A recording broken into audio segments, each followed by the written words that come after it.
Hi, welcome to a new Retro Core. Now, this is not the PC Engine show that you're all waiting for. This is, in fact, a show which a lot of people have requested me to do, and that's to take a look at the new Games Room. Well, basically, it's the same Games Room, but it's got a few new things in it. So, let's take a look. Okay, here we go. This is the new Games Room. So, we got a nice 50-inch screen there, and we got a laptop connected to the TV, and a Nintendo Wii. Oh, yeah! How about that for quality? And over here we got a couple of Nintendo 3DS's. Oh yeah, and even one of them is one of those brand new, well, not brand new anymore, but you know, the new Nintendo 3DS. So there you go. That is the new games room. What do you think of that? It's pretty good, eh? Nah, that's not really the games room. That's just my son's stuff. Let's take a look upstairs to see the real games room. Okay. Now, what I must say is I'm filming this video in 4K, which means I have to do it in one take because my video editing software does not allow me to edit in 4K. Also, when filming in 4K, this camera is a little bit slow to focus. So, hopefully it's not too much of an inconvenience. So there we have it. That is the games room from the outside. And straight away you'll notice that there is a Sega Wonder Mega, or the JVC Victor Wonder Mega, on the chair. Now the reason that's there is because I'm still trying to find out a place to put it. Mega CD and a couple of Mega Drives, they're going to be sold on auction soon. So let's take a look. There's the actual setup there. Everything is connected to the TV and amplifier.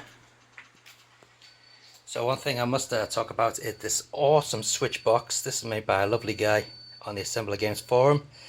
It's fully automatic, so you switch on your machine and the switch box knows which RGB SCOT signal to go to.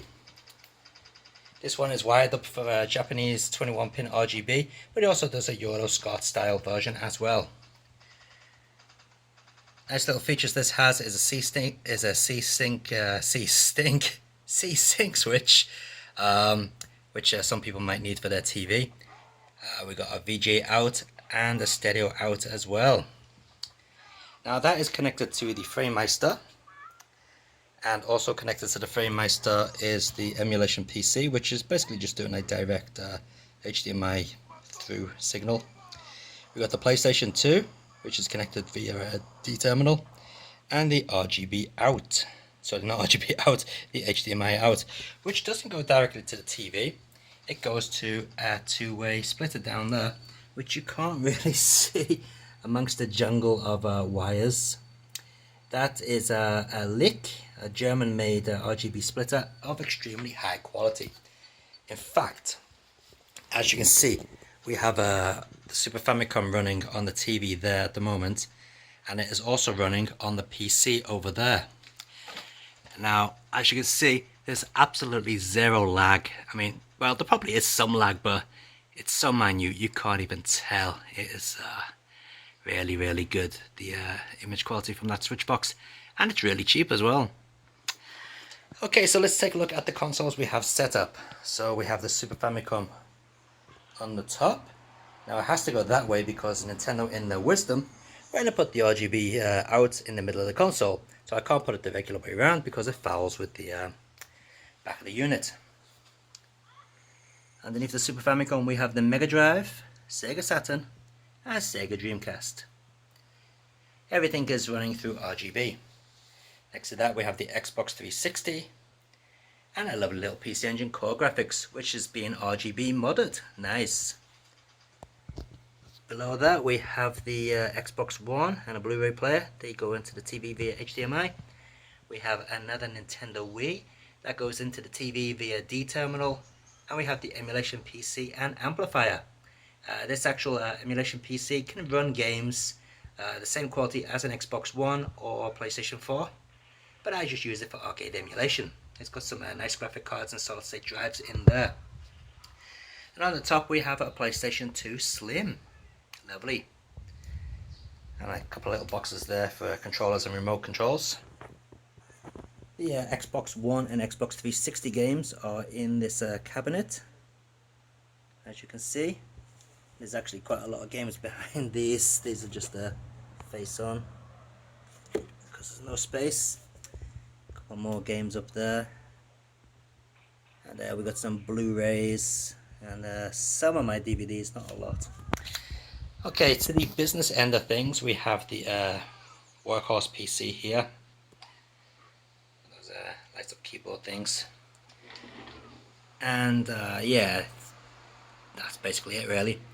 And we have the Technics record player. This thing sounds amazing. This is a really good record player. It's hard to believe that this was made in the early 80s. It's amazing. Okay, and yeah, we got 2 boxes full of vinyl and some more vinyl down there. So most of my games are kept in the game storage cupboard, as you can see here. So let's take a closer look. This is pretty much the same as last time, I would imagine. So yeah, we got boxes and stuff up there. Some empty Super Famicom game shells. They're going to be made into repro cartridges.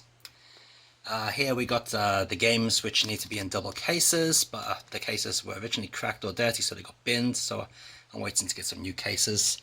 Here's an example of one down here. This is a Thunder Force special pack. So as you can see, we got the game cartridge, the game disc, the soundtrack disc, the obby, the spine card, and so on there. Yeah, so yeah, that's the Sega Saturn and Dreamcast stuff that needs double CD cases. Then we got some PlayStation, and you can see on the other side over there we got some Sega Dreamcast. Oh, sorry, not Sega Dreamcast, Sega Saturn stuff as well. Yeah, loads of PlayStation 2, Sega Saturn, and here we got some Dreamcast. And below the Dreamcast we got some PlayStation 1 and some Mega CD games. And we got a PAL Dreamcast game and the Sega Dreamcast CD single, quality stuff. 2 boxes there full of joysticks and stuff. And yeah, I really gotta apologise, it's really messy in here. We got Mega Drive games. There you go, you can see the camera which I film Metrocore on usually. Got some PC Engine HuCard games there as well. And up here we got this Super Famicom stuff, okay, and we got some very nice models from Valis 3, which is a Sega Mega Drive and PC Engine CD-ROM game. These are in here because my son said I was pretty sad for having them. Well, yeah, I guess he's right. But yeah, I kind of like Valis, so that's why I've got them. They're a bit pervy though. And a little arcade thing there, and some more Super Famicom games. Now these games are actually too deep, so if you take away one game, you can see there are actually more games behind there. Just got no space to put them all. These are the Super Famicom Repro boards. This one is Kumajo Dracula XX, so that's Vampire's Kiss. So they will be going into the cartridge shells up there eventually. And here we have 2 GameCube games, the only 2 GameCube games I actually own. We got F-Zero GX, good game there, and Shikigami no Shiro 2, excellent shooter. I used to have that on the Dreamcast actually, but Dreamcast version is really expensive to buy, so I got it on the GameCube. It's just as good. Yeah, so there you have it. That is the main gaming room, where all the Retrocore videos are filmed. So yeah, I hope you kind of liked that quick look at the games room, and hopefully you can watch this in 4K. I can't, my PC won't actually play 4K video. Well, maybe my gaming PC might, but the Workhorse PC won't. But anyway, yeah, I hope you enjoyed the video, and don't worry, that PC Engine Special Retrocore is coming soon, so don't worry about that. You should be able to see that in hopefully about 1 or 2 weeks at most. But until then, keep on gaming and enjoy your games.